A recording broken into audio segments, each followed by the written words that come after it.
హరి ఓం.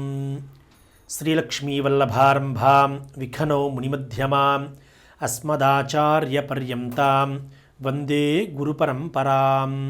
శ్రీ గురుభ్యో నమః. హరి ఓం. అందరికీ నమస్కారం. రాబోయేటువంటిది కార్తీక మాసం. పరమేశ్వరుడికి శ్రీ మహావిష్ణువుకి ఇద్దరికీ కూడాను అత్యంత ప్రీతిపాత్రమైనటువంటి ఇద్దరు దేవతలకు కూడా కలిపి అభేదంగా మనకు నిదర్శనాన్ని చూయించగలిగేటువంటి, సాధారణంగా విడి రోజుల్లో మనం చేసినటువంటి ఒక పుణ్యము లేదా దానము లేదా పూజ, అభిషేకము మొదలైనటువంటి విషయాలకు మిగతా సమయంలో కన్నా కొన్ని వందల వేల రెట్లు ప్రతిఫలాన్ని ఇవ్వగలిగేటువంటి కాలం ఈ కార్తీక మాసం. ఈ కార్తీక మాసంలో శివుణ్ణి, శ్రీ మహావిష్ణువుని ఇద్దరినీ కూడాను సమానంగా పూజించగలిగేటువంటి సమయం. ఆ ఇరువురు కూడాను పరమ ఉత్కృష్టమైనటువంటి ప్రతిఫలాలను మనకు ఇచ్చేటువంటి సమయం. ఈ కార్తీక మాసం మనకు ఈ మాహాత్మ్యం అంతా కూడాను స్కాంద పురాణంలో ఉండేటువంటి కార్తీక మహాపురాణం ద్వారా మనకు తెలుస్తోంది. ఈ పురాణం శౌనకాది ఋషులంతా కూడాను నైమిసారణ్య క్షేత్రంలో సత్రయాగం చేసే సందర్భంలో సూతమహాముని చెప్పగా విన్నటువంటి వారై, ఆ సత్రయాగం పూర్తయిన తర్వాత మన భరతవర్షమంతా కూడాను ఈ 60,000 మంది శౌనకాది ఋషులు కూడాను ఈ కార్తీక పురాణం, 18 మహాపురాణాలు, 108 ఉపపురాణాలన్నింటినీ కూడాను వీళ్ళు భరతవర్షం మొత్తం కూడాను వ్యాప్తి చేయటం జరిగింది. ఈ స్కాంద పురాణాంతర్గతంగా ఉండేటువంటి ఈ కార్తీక మాహాత్మ్యం మనం ఏదైతే ప్రతిరోజు కూడాను కార్తీక మాసం 30 రోజులు కూడా పారాయణ చేస్తామో కార్తీక పురాణం పేరుతో, ఈ కార్తీక మాహాత్మ్యంలో ముఖ్యంగా 3 విషయాలను ప్రధానంగా చెప్పడం జరిగింది. మొదటిది స్నానం, రెండవది దైవ ఆరాధన, మూడవది అభిషేకం లేదా దీపారాధన. ఈ 3 విషయాలు కూడాను చాలా గొప్పదైనటువంటి ప్రతిఫలాలను ఇస్తాయి. మొదటగా ఈ రోజున స్నానానికి సంబంధించినటువంటి విషయాలు, కార్తీక స్నానం ఎలా ఆచరించాలి అనే విషయం గురించి వివరించే ప్రయత్నం చేస్తాను. ఈరోజు కార్తీక మాసం ఏ రోజైతే ప్రారంభమవుతుందో ఆ రోజున వేకువజామున నిద్రలేచి, అంటే సూర్యోదయం కన్నా పూర్వమే నిద్రలేచి కాలకృత్యాలన్నీ కూడా తీర్చుకుని, అంటే దంతదావనం, జిహ్వాశోధనం లాంటి కాలకృత్యాలన్నీ కూడా తీర్చుకుని స్నానం, మామూలు చన్నీళ్లతో స్నానం చేసినట్లయితే చాలా గొప్ప ప్రతిఫలం, ఇంట్లో చేసినట్లయితే ఒక ప్రతిఫలం, ఇంటి దగ్గర కన్నా నూతిలో ఉండేటువంటి నీళ్లతో చేసినట్లయితే ఒక ప్రతిఫలం, అక్కడికన్నా ఏదైనా ఒక చెరువులు తటాకాలలో ఉండేటువంటి జలంతో స్నానం చేస్తే మరొక ప్రతిఫలం. వీటితో పాటుగా ఎక్కడైతే ప్రవహించేటువంటి జీవనదులు ఉంటాయో ఆ జీవనదులలో స్నానం చేస్తే మరొక ప్రభావం. సంగమాలు అంటే 2-3 నదులు కలిసేటువంటి సంగమాలు లేదా సాగర సంగమాలలో, జీవనదులు సముద్రంలో కలిసేటువంటి ప్రదేశంలో కనుక మనం ఈ కార్తీక స్నానాన్ని చేసినట్లయితే అమోఘమైనటువంటి ప్రతిఫలం లభిస్తాయి. చిట్ట చివరగా ఎవరైతే ఈ బదరికాశ్రమంలో కానివ్వండి, అంటే బదరీ క్షేత్రంలో కానివ్వండి, మానస సరోవర క్షేత్రంలో కానివ్వండి ఈ యొక్క కార్తీక స్నానాన్ని ఆచరిస్తారో వారికి శ్రీ మహావిష్ణువు యొక్క అనుగ్రహంతో, లేదు శైవభక్తులు కనుకైనట్లయితే శ్రీమన్నారాయణమూర్తి యొక్క అనుగ్రహంతో వాళ్ళు శాశ్వత వైకుంఠ లేదా కైలాస సాయుధ్యాన్ని పొందుతారు అని చెప్పేసి కార్తీక పురాణం చాలా విశేషంగా మనకు చెప్పడం జరుగుతోంది. ఈ కార్తీక స్నానం ఆచరించేటువంటి సమయంలో ఎవరైతే నక్షత్రాలు ఉండగా ఈ కార్తీక స్నానం చేస్తారో, అంటే సుమారుగా తెల్లవారుజామున 5 గంటలు 5 గంటల 30 నిమిషాల కన్నా ముందు వారి యొక్క స్నానాన్ని పూర్తి చేస్తారో వారికి చాలా గొప్పదైనటువంటి ప్రతిఫలాలు లభించడం జరుగుతుంది. సాధారణంగా మనం చేసేటువంటి పూజల వలన మనకు పుణ్యం లభిస్తుంది. దోషం పోవాలి అంటే మనం గతంలో చేసినటువంటి పాప ప్రారబ్ధం మనకి తొలగిపోవాలి అంటే ఆ ప్రారబ్ధాన్ని తొలగించగలిగేటువంటి సామర్థ్యం ఉండేటువంటి విషయాలు చాలా స్వల్పంగా ఉంటాయి. మనం దారిన వెళుతూ ఏదైనా మూగజీవికి ఏదైనా ఒక ఆహారం పెట్టినట్లయితే మనకి పుణ్యం లభిస్తుంది. కానీ ప్రారబ్ధం దోషం పోవాలి అంటే ప్రత్యేకంగా శాస్త్రంలో చెప్పబడేటువంటి కొన్ని కార్యాలను మాత్రమే చేయవలసి ఉంటుంది. ఈ కార్తీక మాసంలో చేసేటువంటి యొక్క కార్తీక స్నానం మూలకంగా మనకు ఈ పుణ్యము లభిస్తుంది. అంటే మనం ఈరోజు చేయటం మూలకంగా భవిష్యత్తులో మనం అనుకునేటువంటి కోరికలు నెరవేరటం కూడా జరుగుతుంది. రెండవది, గతంలో మనం చేసినటువంటి లోపము లేదా పాపం తాలూకా ఈరోజు మనం పడేటువంటి కష్టాలకు ఏదైతే విముక్తి లభించవలసి ఉంటుందో, అంటే ప్రారబ్ధాన్ని తొలగించడానికి ఏదైతే మార్గం ఉంటుందో ఆ ప్రారబ్ధాన్ని కూడా తొలగించగలిగేటువంటి సామర్థ్యం ఈ కార్తీక స్నానానికి, ఈ కార్తీక మాసానికి ఉంది. ఎవరైతే ఈ కార్తీక స్నానాన్ని నక్షత్రాలు ఉన్న సందర్భంలో చేస్తారో వారికి సంపూర్ణమైనటువంటి పుణ్య ప్రతిఫలాలు లభించడం జరుగుతుంది. ఆసక్తులైనట్లయితే ఇతరత్ర ఇంటికి సంబంధించినటువంటి వృత్తి సంబంధమైన వ్యవహారాల్లో ఆ సమయంలో స్నానం చేయలేకపోతారో, సూర్యోదయానికి పూర్వం అరుణకాంతులు వచ్చేటువంటి సమయం, అంటే తూర్పు వైపున ఎర్రని సూర్యకిరణాలు ప్రసరించేటువంటి సమయం నుంచి సూర్యోదయం అయ్యే వరకు, అంటే బహుశా సుమారుగా ఉదయం 6 గంటల ప్రాంతం నుంచి 6 గంటల 20 నిమిషాలు 6 గంటల 30 నిమిషాల మధ్యలో సూర్యోదయానికన్నా ముందు తొలకరి వెలుగు వచ్చేటువంటి సమయంలో కనుక ఈ స్నానం చేసినట్లయితే మధ్యమమైనటువంటి ప్రతిఫలాలు లభిస్తాయి. ఇక మూడవది, సూర్యోదయం తర్వాత చేసేటువంటి స్నానం, ఈ కార్తీక స్నానం సామాన్యమైన ప్రతిఫలాన్ని లభిస్తుంది, మనకు కలుగచేస్తుంది. కనుక ఈ కార్తీక స్నానం ఎలాంటి జలాలతో చేయాలి, ఏ కాలంలో చేయాలి అనే విషయాలు ఇప్పటివరకు మనం చెప్పుకున్నాం. తర్వాత ఈ కార్తీక మాసంలో చేయవలసినటువంటి ఆరాధనా క్రమాన్ని కూడా కొంతవరకు వివరించే ప్రయత్నం చేస్తాను నేను. ఈ కార్తీక మాసంలో ప్రధానంగా మనకు అత్యంత గొప్పదైనటువంటి ప్రతిఫలాలను కలిగించేటువంటి విధానం ఈ దీపారాధన. ఎవరైతే ఈ కార్తీక మాసంలో కార్తీక దీపాన్ని వెలిగిస్తారో, ఈ 30 రోజులు 30 తిథుల పాటు ఉండేటువంటి యొక్క మాసంలో, అంటే కొన్ని సాంప్రదాయాల ప్రకారంగా సూర్యుడు తులారాశిలోకి ప్రవేశించిన దగ్గర నుంచి 30 రోజులు, లేదు చాంద్రమానం ప్రకారంగా దీపావళి అయిపోయి అమావాస్య పూర్తి అయిపోయినటువంటి తెల్లవారు నుంచి, అంటే ఏ రోజైతే సూర్యోదయానికి పాడ్యమి ఉంటుందో ఆ రోజున ఈ కార్తీక స్నానాన్ని, కార్తీక దీపారాధనను మనం చేయవలసి ఉంటుంది. కార్తీక స్నానం అయిపోయిన తరువాత ఈ దీపారాధనను మనం నిత్యము కూడా ఆరాధన చేసేటువంటి గృహదేవతార్చనలు, అంటే మన ఇంటి దేవుడి ఎదురుగా ఈ కార్తీక దీపాన్ని వెలిగించవచ్చు. రెండవది, మన ఇంట్లో మనకు సింహద్వారానికి ఎదురుగా ఉండేటువంటి తులసి అమ్మ దగ్గర కూడా ఈ దీపారాధన చేయవచ్చు. మూడవది, శివాలయంలో చేయవచ్చు. నాలుగవది, ఏ దేవాలయంలో అయినా చేయవచ్చు. తరువాత సాలగ్రామాల సన్నిధిలో కనుక ఎవరైతే ఈ కార్తీక దీపాన్ని వెలిగిస్తారో వారికి మనం లెక్క కట్టడానికి వీలైనటువంటి గొప్ప ప్రతిఫలాలు కలుగుతాయి సాలగ్రామాల సన్నిధులు. అందులోనూ కూడాను ఈ జీవం ఉండేటువంటి నర్మద బాణాలు లాంటి సాలగ్రామాలు, లేదు నారసింహ, సుదర్శన, నారాయణ సాలగ్రామాల లాంటి సాలగ్రామాల సన్నిధిలో కనుక మనం ఈ దీపారాధన చేయగలిగినట్లయితే వాటి ప్రతిఫలం సాధారణ దీపారాధన కన్నా కొన్ని రెట్లు ఎక్కువ ప్రతిఫలాన్ని మనకి ఇవ్వటం జరుగుతుంది.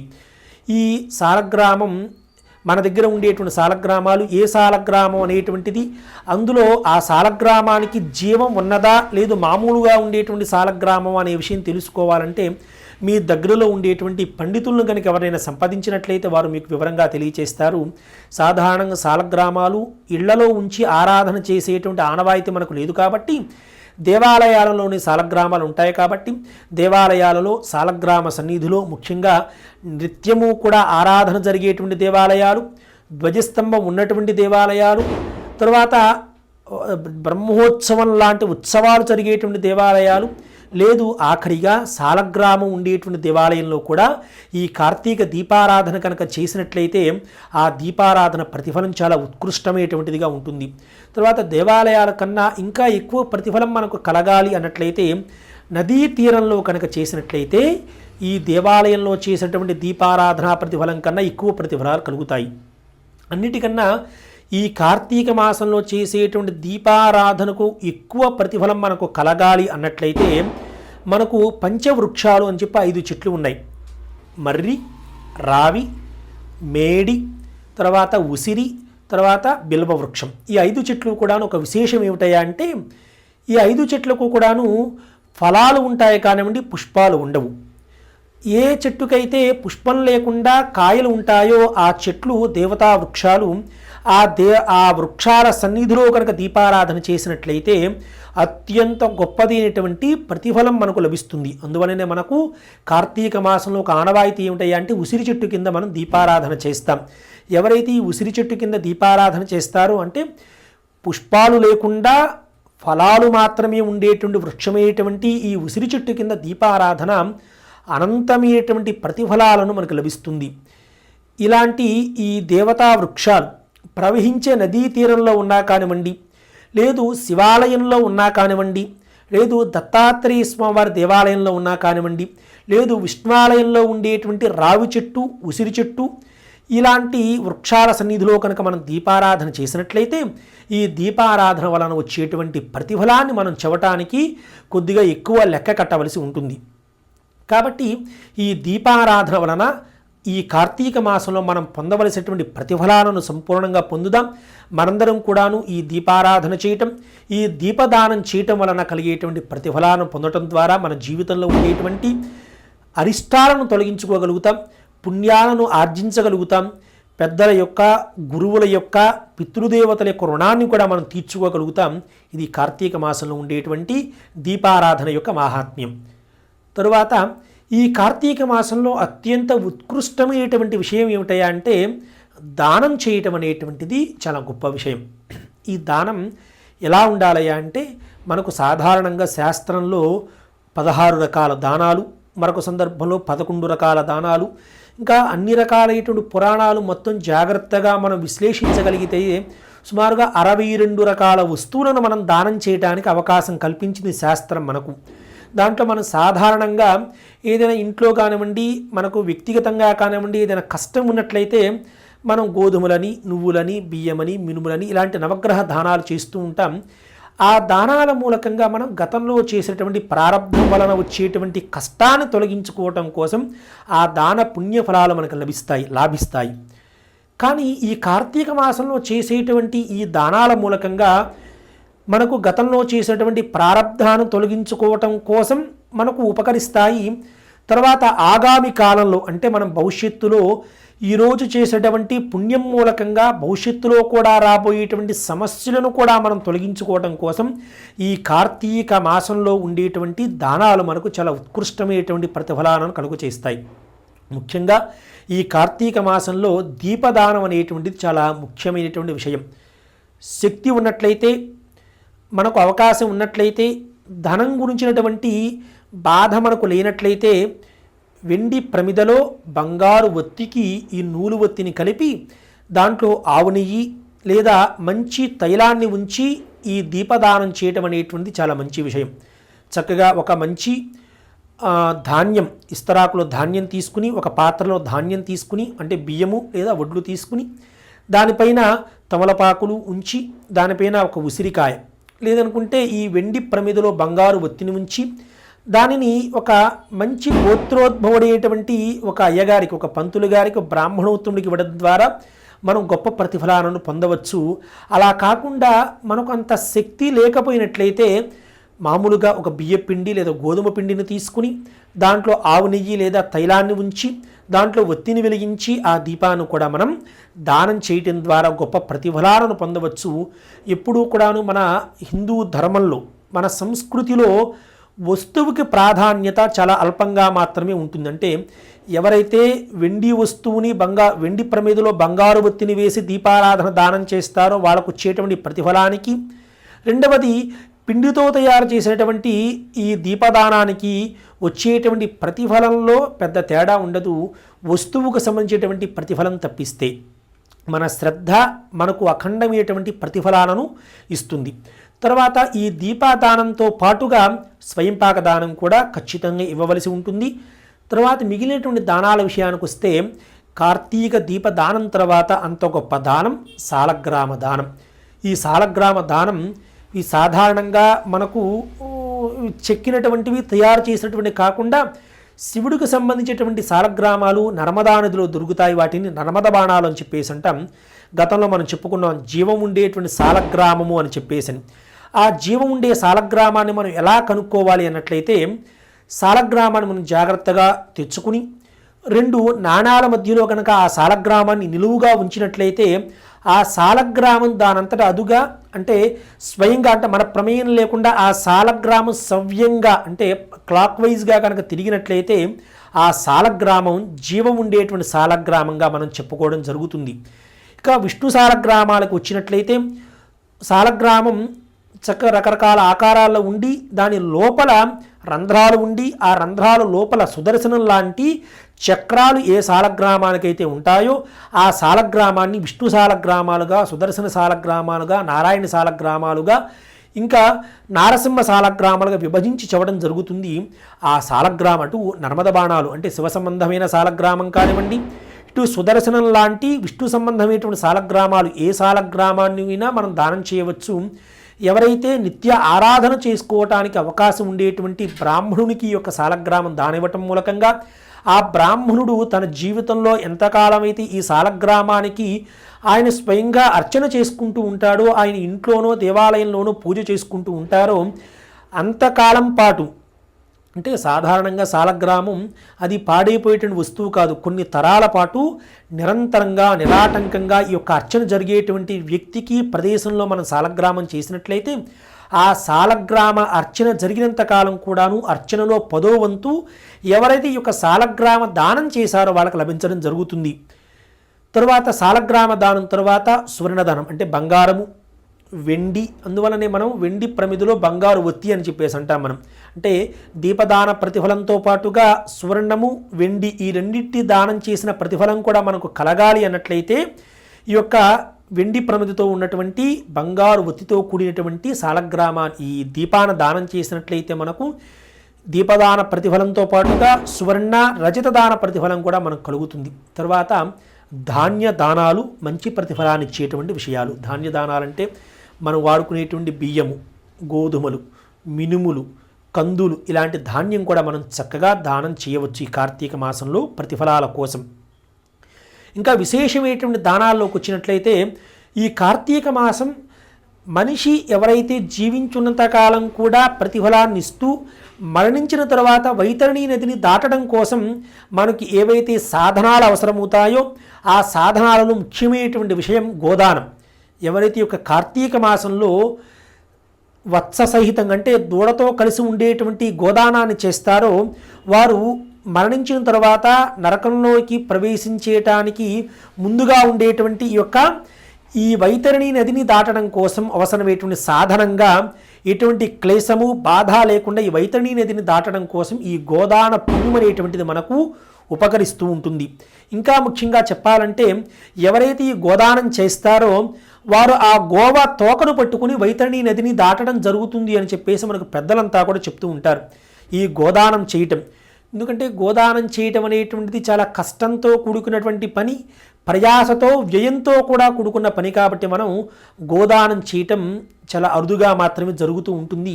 కాబట్టి ఈ గోదానం చేయలేనటువంటి సందర్భంలో మనం గోవుకు ఏదైతే ఆవులు ఎవరైతే ఉంటాయో ఈ దేవస్థానం కానివ్వండి, గోశాలలు కానివ్వండి, కొంతమంది వ్యక్తిగతమైనటువంటి శ్రద్ధతోటి ఈ ఆవులను పెంచేటువంటి వాళ్ళు కూడా ఉంటారు. వాళ్లకు మనం కనుక కొంత గ్రాసాన్ని అంటే గడ్డి, తవుడు, ఆవుకి ఏవైతే అవసరాలు ఉంటాయో మనం కనుక అవసరాన్ని కనుక తీర్చినట్లయితే వాళ్లకు గోదానంతో సమానమైన ప్రతిఫలాలు కలుగుతాయి. ఎవరైతే ఈ కార్తీక మాసంలో ఆవు నివసించేటువంటి ప్రదేశంలో గచ్చు చేయిస్తారో, గచ్చు చేయించడం అంటే మనం కింద నాపరాయి వేయించడం కానివ్వండి, లేదు ఫ్లోరింగ్ చేయించడం కానివ్వండి, అంటే ఆవుకి నడవటానికి మరీ నున్నగా ఉన్నట్లయితే అవి జారిపడిపోయే అవకాశం ఉంటుంది. కాబట్టి ఆ నీళ్లు అవి నిలబడకుండా కొంచెం గరుకుగా ఉండేటువంటి ఆ కింద ఉండే గచ్చు చేయిస్తారో వాళ్లకు స్వర్గలోక ప్రాప్తి అనేటువంటిది లభిస్తుంది. మరొక విషయం ఏమిటి అంటే వృషభం అంటే ఎద్దు కదా, ఆ ఎద్దు ఎక్కడైతే ఉంటుందో ఎద్దులు తిరిగేటువంటి ప్రదేశంలో గరుకురాయి అని చెప్పి అంటాం. అంటే ఆవు కొంచెం దురద కలిగినప్పుడు ఆ ఎద్దుకి వాటికి దురద కలిగినప్పుడు అవి కొంచెం గరుకుగా ఉండేటువంటి రాయికి రుద్దుకోవడం జరుగుతుంది. ఆ రాయిని ఎవరైతే స్థాపన చేస్తారో వాళ్లకు పూర్వ ప్రారంధం అంటే గతంలో చేసేటువంటి పాపాల తాలూకా వచ్చేటువంటి కష్టాలు తొలగిపోతాయి. ఇంకా ఎవరైతే పితృదేవతల యొక్క ఆగ్రహానికి గురయ్యేటువంటి కొన్ని కుటుంబాలు, కొంతమంది వ్యక్తులు ఉండి వాళ్ళ సంతానం సక్రమంగా లేక సంతానం ద్వారా ఇబ్బంది పడుతూ ఉంటారో వాళ్లకు ఈ ఎద్దులు ఉండేటువంటి ప్రదేశం గోశాలలో కనుక గరుకురాయిని వేయించినట్లయితే ఆవులు, ఎద్దులు ఆ గరుకురాయికి రుద్దుకుని వాడికి ఉండేటువంటి కండూతిని తీర్చుకోవడం ద్వారా పితృదేవతలకు కూడా మన మీద అనుగ్రహం కలిగి మన సంతానానికి ఉండేటువంటి దోషాలు కూడా పోతాయని చెప్పేసని స్కాంద ప్రాణాంతర్గతంగా ఉండేటువంటి ఈ కార్తీక మహాత్మ్యంలో మనకు తెలియచేయబడుతోంది. ఈ దానాలతో పాటుగా రకరకాల దానాలు, తిలదానం, తైలదానం కూడా. తైలదానం అంటే ఎవరైతే దీపారాధన చేస్తూ ఉంటారో, ఏ దేవాలయంలో అయితే ఆకాశ దీపం జరుగుతూ ఉంటుందో అక్కడ ఆకాశ దీపం కోసం కానివ్వండి, ఆ దేవాలయంలో నిత్య దీపారాధన కోసం కానివ్వండి, ఆవు నెయ్యి లేదా నువ్వుల నూనె కనుక దానం చేసినట్లయితే ఆ దీపం వెలుగుతూ ఉన్నంతసేపు, ఆ 30 రోజులు కూడాను ఆ దీపం ఎంతసేపు వెలుగుతుందో మన యొక్క పాప ప్రతిఫలాలు అంతకాలం పాటు మనకు అంటుకోకుండా రాకుండా ఉంటాయి. ఇది కార్తీక మాసంలో ఉండేటువంటి దానాల యొక్క విశేష మాహాత్మ్యం. అందరూ కూడాను ఈ కార్తీక మాసంలో ఉండేటువంటి స్నానాన్ని, కార్తీక దీపారాధనను, కార్తీక మాసంలో యథోక్తంగా చేయవలసినటువంటి ఈ దానాలను కనుక చేసినట్లయితే వాళ్ళు కార్తీక దామోదరుని యొక్క, పరమేశ్వరుని యొక్క అనుగ్రహాన్ని పొంది నిరంతరం కూడాను సుఖ సంతోషాలతో తొలతూగుతూ ఉంటారని చెప్పేసని మనకు శాస్త్రం చెప్తోంది. శాస్త్రం అంటే సాధారణంగా వాడేటువంటి ప్రయోజనం ఇంకా ఎవరు చెప్పారు అని మనం తెలుసుకోవాలి అన్నట్లయితే పార్వతీ పరమేశ్వరు ఇరువురు కూడాను వారి యొక్క సంవాదంలో ఈ విషయాలు చెప్పుకోవడం జరిగింది. అదే విషయాన్ని వశిష్ఠ మహర్షి జనక మహారాజుకు చెప్పడం జరిగింది.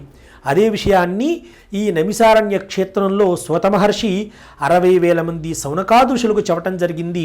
అదే విషయాన్ని మనకు స్కాంద పురాణంలో వేదవ్యాస భగవానుడు వ్యాస మహర్షి దీన్ని గ్రంథస్థం చేయడం జరిగింది. ఈ విధంగా ఎవరైతే ఆచరిస్తారో మనకు దీన్ని ఆధారభూతంగా మీకు ఇప్పటివరకు చెప్పడం జరిగింది. చక్కగా ఆచరించండి. కార్తీక మాసంలో ఉండేటువంటి ప్రతిఫలాలను చక్కగా సంతోషంగా పొందండి. మీ ప్రారంధాన్ని తొలగించుకోండి. పుణ్యకర్మలను ఆచరించడం ద్వారా మనం భగవంతుని యొక్క ప్రేమకు, భగవంతుని యొక్క అనుగ్రహానికి పాత్రులమవుతాం. ఈ విధంగా ఆచరిస్తారని చెప్పి అనుకుంటూ ఓం తత్సత్. శ్రీ గురుపు చరణారవిందాభ్యాన్ నమో నమః. ఓం శ్రీహరి.